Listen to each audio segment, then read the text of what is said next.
Meaning of Freemason. Freemason. Freemason.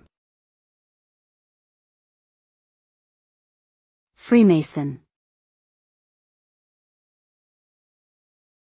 Freemason.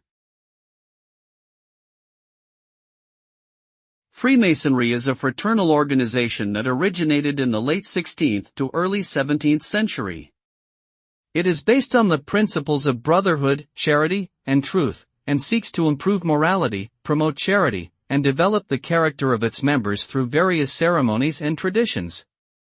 Freemasons use symbols such as the square and compasses to represent these values. Membership is open to men who believe in a supreme being, and the organization has a hierarchical structure with lodges at the local level and grand lodges at the national or international level. Freemasonry has been the subject of much controversy and conspiracy theories over the years.